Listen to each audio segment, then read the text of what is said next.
الحمدللہ رب العالمین، تمام تعریف اللہ رب العالمین کے لیے ہے جو عرش عظیم کا مالک ہے اور سارے جہانوں میں اسی کی بادشاہت ہے۔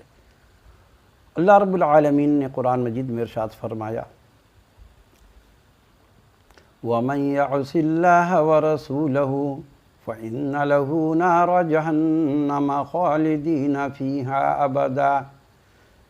جو بھی اللہ اور اس کے رسول کی نافرمانی کرے گا وہ ہمیشہ جہنم میں رہے گا۔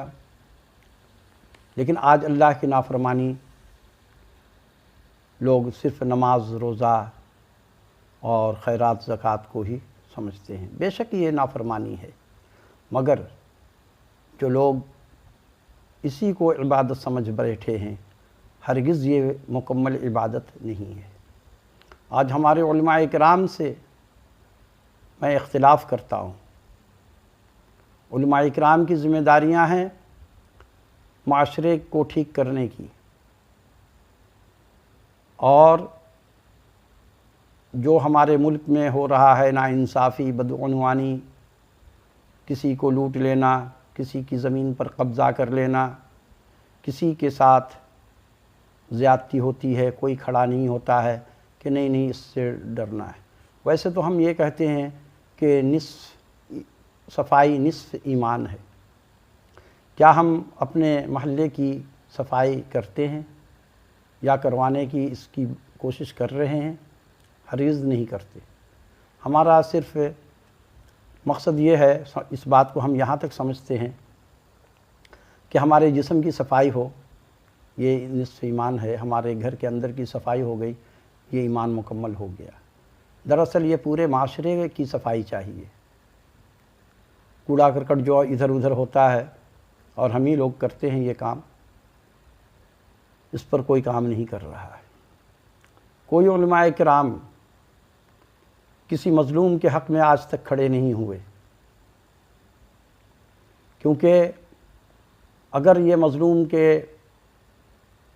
کا ساتھ دینے کے لیے لوگ کھڑے ہوں، ظالم کے خلاف کھڑے ہو جائیں تو ظلم ختم ہو جائے گا، کم ہو جائے گا۔ لیکن ہر کوئی ظالم سے ڈرتا ہے کہ نہیں یہ میرا کام نہیں ہے، یہ تو فلاں کا کام ہے۔ اب تو سسٹم بہت خراب ہو گیا کہ اب واقعی کسی کے بس میں بات نہیں رہی، لیکن یہ کام اگر شروع سے یہ چل رہا ہوتا تو آج یہ دن دیکھنا نہیں ہوتا۔ افسوس سے یہ ایک بات میں کہہ رہا ہوں کہ ہمارے علماء کرام صرف فرقہ بندی میں پھنسے ہوئے ہیں۔ کافر ایک دوسرے کو کہنا بہت آسان سا جملہ انہوں نے استعمال کر لیتے ہیں۔ جس کو بھی دیکھو بس میرے مسلک میں آ جاؤ، یہی صحیح ہے، دوسرا غلط ہے۔ دوسرے کو نیچا دکھانا ان کا یہی ایک کام رہ گیا ہے، اور اس کے علاوہ کچھ نہیں ہے۔ جبکہ دین یہ کہتا ہے کہ انسان کی خدمت بھی آپ کو کرنی ہے۔ نماز جو ہے با جماعت پڑھنے کا حکم کا مطلب کیا ہے؟ اگر عقل سے سوچا جائے تو نماز تو گھر پہ پڑھی جائے، اکیلے میں پڑھی جائے تو زیادہ سکون کے ساتھ انسان پڑھے گا اور زیادہ اس کو سکون بھی ملے گا۔ جانے آنے کی جو وقت اس میں صرف ہوتا ہے وہ وقت بچے گا، اس سے وہ کچھ نوافل بھی پڑھ سکے گا۔ تو یہ ساری باتیں ہیں۔ لیکن جماعت سے کیوں کہا گیا کہ سب سے افضل عبادت جو ہے، نماز جو ہے افضل، وہ جماعت کے ساتھ ہے مردوں کی؟ یعنی کہ جماعت، اس کو کہا گیا ہے جماعت، اور جماعت کا مطلب ہے کہ آپ ایک جماعت بنیں گے۔ جب مسجد میں جائیں گے تو آپ جماعت بنیں گے۔ جب جماعت ہم بن جائیں گے مسلمان، ہماری ایک طاقت بن جائے گی، پھر ہم دوسرے ظالم کے ساتھ کھڑے ہو کر کے بات کر سکیں گے۔ لیکن یہاں جماعت کا کوئی فائدہ نہیں ہوتا۔ نہ امام صاحب کے پاس وقت ہوتا ہے، وہ بھی نماز صرف 4 رکعت پڑھانے کے بعد اپنے حجرے میں چلے جاتے ہیں، نہ کسی سے سلام، نہ کلام، نہ کسی سے کوئی خیریت دریافت۔ جتنے بڑے عالم ہوتے ہیں اتنا مصروف ہوتے ہیں، اور ان کے اندر نہ جانے تکبر ہوتا ہے، کیا ہوتا ہے، کسی سے بات گوارا نہیں کرتے۔ اور بات اگر وہ کرتے ہیں تو جو مسجد کے انتظامیہ ہیں ان سے وہ بڑی میٹھی میٹھی بولی بولتے ہیں.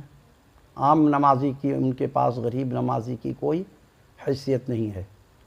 ہاں اگر بیچارہ وہ چل کر کے چلا جاتا ہے تو بلا محال ان کو مختصر سا مسکرا کر کے جواب دے دیتے ہیں. تو یہ دین کے ساتھ آپ لوگ فراڈ کر رہے ہیں. دین یہ ہے کہ آپ جماعت بنیں گے اور قوم کی خدمت کریں گے. جیسے کہ ہمارے ملک میں بہت سارے قانون ایسے ہیں جو اسلام کے مطابق نہیں ہیں، اس کے خاتمہ کے لیے آپ کو بات کرنی ہے. آج غریبوں کو لوٹا جا رہا ہے. جا کے دیکھیے ایسے ایسے لوگ بیچارے کوڑی کوڑی جمع کر کے اپنے بچوں کو، معصوم بچے کو دودھ نہیں پلایا، قسطیں ادا کیا پلاٹ کا، اور وہ پلاٹ کو آج وہ ظالم لوگوں نے قبضہ کر لیا ہے، جس کے لیے میں 2 سال سے لڑ رہا ہوں. اور ہماری بہت ساری ویڈیوز بھی اپلوڈ ہوئی ہیں اسی چینل پر. اور انصاف کہیں سے ملنے کی توقع نہیں ہے. تھانہ یہ لوگ خرید لیتے ہیں، تھانہ بکا ہوا ہوتا ہے. یہاں پہ مسلمانیت تو نظر ہی نہیں آتی ہے.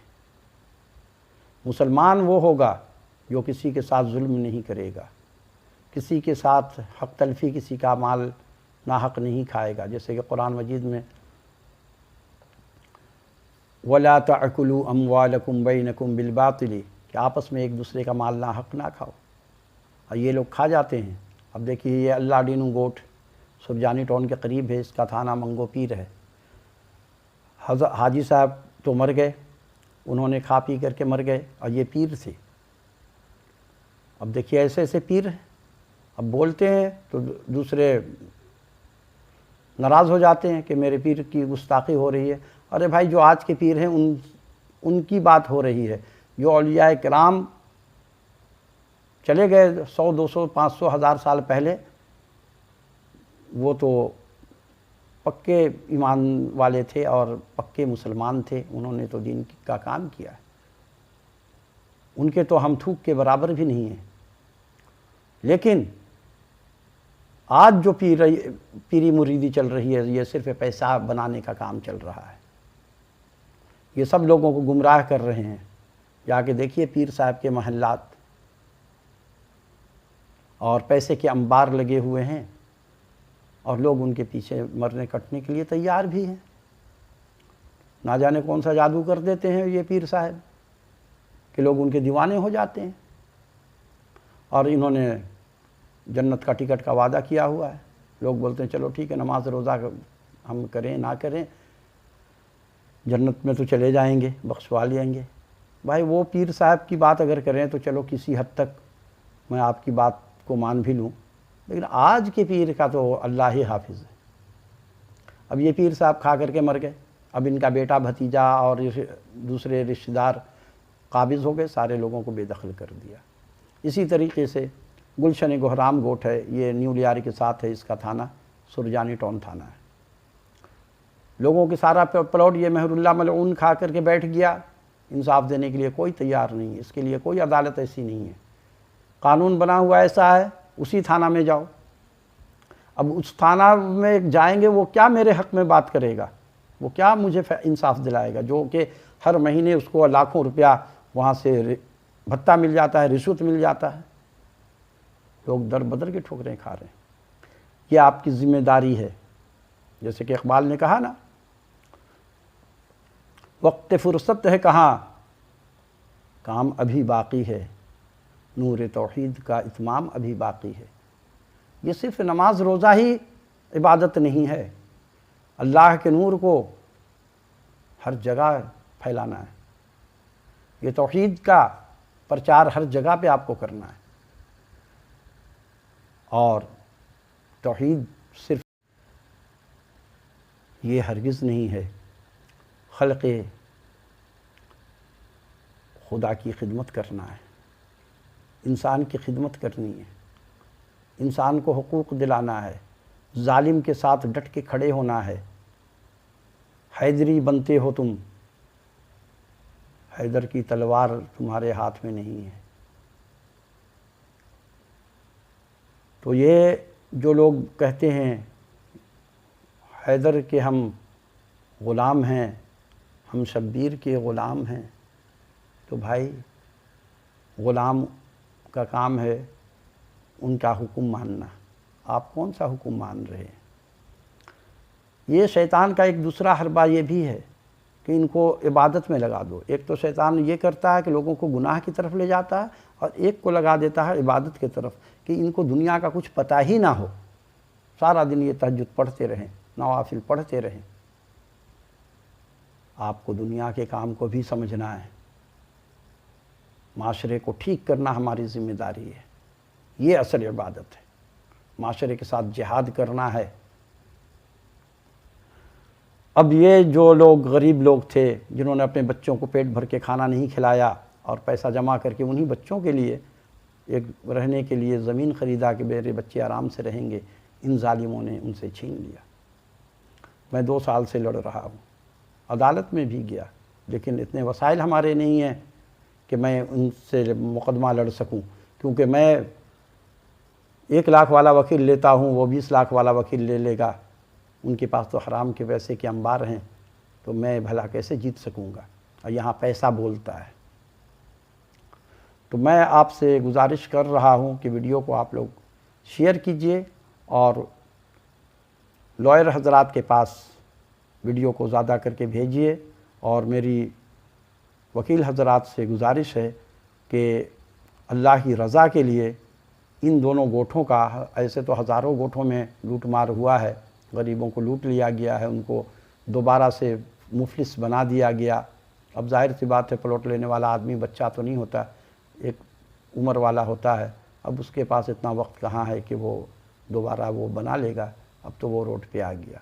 تو میری وکیل بھائیوں سے اپنے گزارش کر رہا ہوں کہ آپ لوگ ویسے تو کوئی ایکسیڈنٹ کا کیس ہوتا ہے، کوئی تو اس میں آ جاتے ہیں کہ میں مفت مقدمہ لڑوں گا، تو اس کا مقدمہ لڑنے کے لیے آپ آ جائیے فی سبیل اللہ، تاکہ اللہ رب العالمین آپ کو دنیا اور آخرت میں اجر عطا فرمائے۔ ان غریبوں کی دعا آپ کو کام آئے گی، دنیا میں بھی اور آخرت میں بھی۔ تو لہٰذا اس گوٹھ کے لیے، اللہ ڈینو گوٹھ اور گلشن گہرام گوٹھ میں آپ مقدمہ لڑ کر کے ان غریبوں کو انصاف دلائیے، تاکہ غریبوں کی دعا آپ کے ساتھ ہو۔ اور جو لوگ بھی تعاون کرنا چاہیں مجھے کومنٹس میں بتائیے، میں آپ کو اپنا نمبر دوں گا، رابطہ کر سکیں گے اور تفصیلات میں فراہم کروں گا۔ اور میری یہ بھی ایک گزارش ہے کہ جو لوگ بھی فتنہ کے، جو فتنہ مولوی حضرات ہیں، کچھ فتنہ والے ہیں جو فتنہ پھیلاتے ہیں، ان کا کام یہی ہے، تو